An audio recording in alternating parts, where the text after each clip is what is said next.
Sebetulnya apa yang terungkap dalam pertemuan antara sejumlah tersangka makar dengan DPR siang tadi? Kita akan membahas hal ini dengan anggota Komisi 3 DPR, Supratman Andi Aktas, yang juga hadir dalam pertemuan itu. Selamat malam, Pak Supratman. Malam.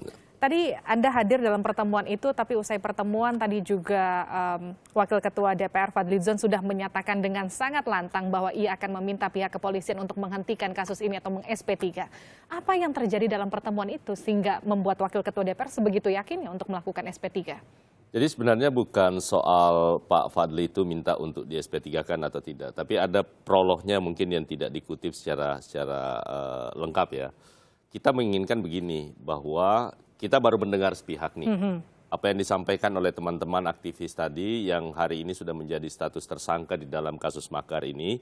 Mereka semua pada menceritakan apa sebenarnya menimpa mereka ini. Mulai dari awal penangkapan tanggal 1 Desember itu, tanggal 2 Desember itu. Kemudian sebelum ada kegiatan tanggal 2, aksi 212 itu, kemudian ada kegiatan di tanggal 7 November dan 20 November 2016. Nah, dari semua rangkaian kegiatan itu kelihatannya ada yang miss antara data yang dimiliki oleh kepolisian dengan teman-teman yang aktivis ini. Menurut mereka bahwa apa yang mereka sampaikan kali ini termasuk dalam rencana aksi mereka ke gedung DPR MPR itu adalah dalam rangka menyerahkan petisi kepada pimpinan MPR untuk melakukan gerakan kembali kepada kembali kepada Undang-Undang Dasar Negara Republik Indonesia tahun 1945. Jadi kalau melihat keterangan yang ada di sini terhadap seluruh aktivitas yang dilakukan oleh teman-teman aktivis kemarin itu, mungkin itu yang dimaksud oleh Pak Fadlizon. Tetapi kan sekali lagi kita belum mendengar dari pihak kepolisian seperti apa. Artinya saya luruskan dulu, belum ada perintah resmi atau belum ada respon resmi, ini baru katakanlah respon sesaat, katakanlah seperti itu. Ya, jadi ini memang hanya respon sesaat dalam kerangka mendengar sepihak dari teman-teman aktivis. Nah, kalau kemudian nanti sehingga pada saat tadi itu ada keinginan teman-teman dari Komisi 3 termasuk dari Pak Weni Waro tadi mengusulkan supaya dibentuk pansus untuk bisa lebih menggali secara lebih maksimal lagi. Tetapi intinya menurut saya bahwa apa yang dilakukan oleh teman-teman aktivis ini kemudian yang kedua dikaitkan dengan gerakan-gerakan makar, ada benarnya juga yang disampaikan. Apakah ini memenuhi kualifikasi makar atau tidak, itu sangat mudah untuk kita bandingkan dengan pasal-pasal yang ada di KUHP.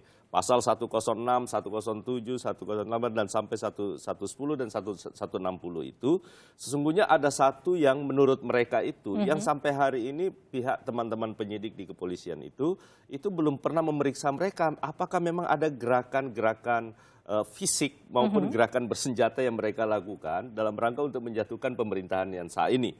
Nah, menurut hemat kami semua tadi bertiga bahwa ternyata keinginan mereka itu adalah dalam rangka untuk kembali kepada Undang-Undang Dasar yang asli. Bukan seperti Undang-Undang Dasar yang kita pakai sekarang hasil amandemen yang kemarin. Bukan seperti mobilisasi massa dari Monas menuju DPR seperti yang diduga pihak kepolisian. Ya, itu yang terjadi mismatch. Sekali lagi kami dengar ini kan informasi baru sepihak. Nah, mungkin nanti dalam Komisi 3, dalam rapat kerja nanti dengan Kapolri, kami tentu akan mempertanyakan itu terhadap dugaan-dugaan yang telah dilakukan. Yang pertama adalah sebenarnya acara teman-teman itu ke gedung DPR MPR itu sebenarnya lebih awal menjadwalkan tanggal 2 Desember. Sebelum ada rencana aksi. Sebelum ada rencana aksi. Karena rencana aksi awal itu kan 25 November. Tapi karena ada jeda akhirnya kemudian dibatalkan dan menjadi tanggal 2 Desember. Nah, pada saat terjadi aksi 2 Desember inilah terjadi koordinasi. Padahal sesungguhnya yang melakukan rencana aksi pertama untuk ke gedung DPR MPR tanggal 2 itu adalah teman-teman termasuk Ibu Rahmawati. Nah, oleh karena itu sekali lagi ini hanya menurut saya ada mispersepsi. Dan yang kedua, pada akhirnya kan juga toh tidak ada apa-apa. Aksi 212, 412 juga sekarang faktanya kan tidak ada masalah apa-apa. Semua berlangsung damai, tidak ada kericuhan apa-apa. Yang dikhawatirkan oleh negara dalam hal ini aparat kepolisian kita ternyata semua berkat ini juga berkat kerja keras yang diperlihatkan oleh Kapolri.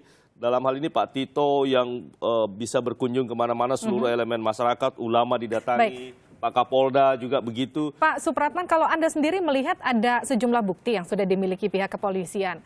ada sejumlah aliran dana yang kemudian juga sudah ditelisik, ada 300 juta yang mengalir dari Rahmawati kemudian ke salah satu orang yang juga sudah ditetapkan sebagai tersangka.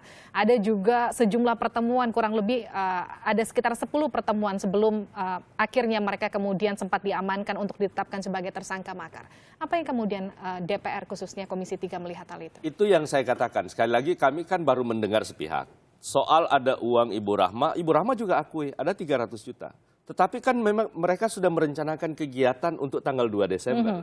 Tidak ada kaitannya dengan aksi bela Islam.